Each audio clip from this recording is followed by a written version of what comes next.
comes to Final Fantasy summons, few make a splash like Leviathan. This delightfully damp deity has made an appearance in numerous Final Fantasy games, bringing the raging power of the ocean to both help and hinder our heroes. Its latest appearance is in The Rising Tide, the new DLC expansion for Final Fantasy XVI, where it's bigger and better than ever before.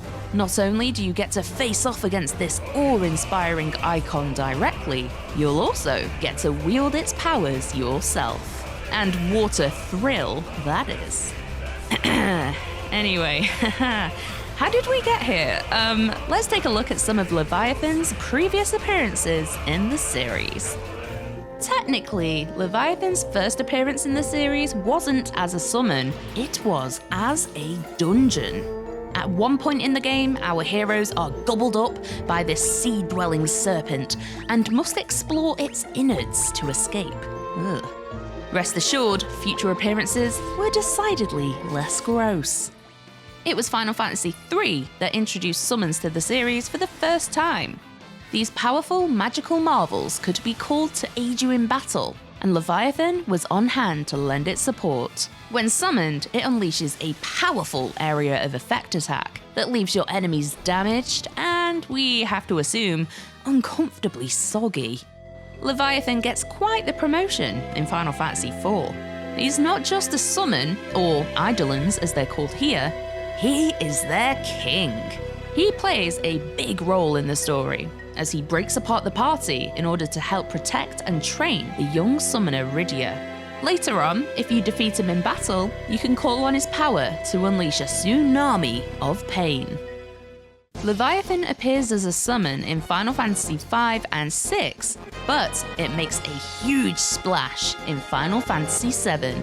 And boy, do they make you earn it. If you bring Yuffie to her hometown of Wutai, she can attempt to ascend the Pagoda of the Five Mighty Gods. If she manages to overcome this gauntlet of challenging fights, she'll be rewarded with materia to summon Leviathan.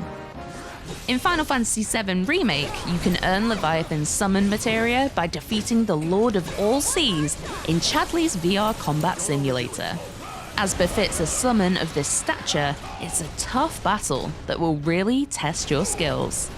Leviathan reappears as one of the primals who threaten the world in Final Fantasy XIV. Unlike other games in the series, you battle the primal lord of the world rather than summon it. And if you take on the Eden Raid series in the Shadowbringers expansion, you'll face a unique version of this dangerous foe.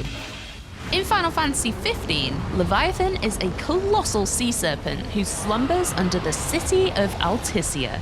When she's woken by the Oracle Luna Freya, it sparks one of the most visually spectacular battles in Final Fantasy history. The Rising Tide DLC for Final Fantasy XVI sends you into the mysterious land of Mysidia. This region has been hidden for 100 years and houses the icon of water, Leviathan.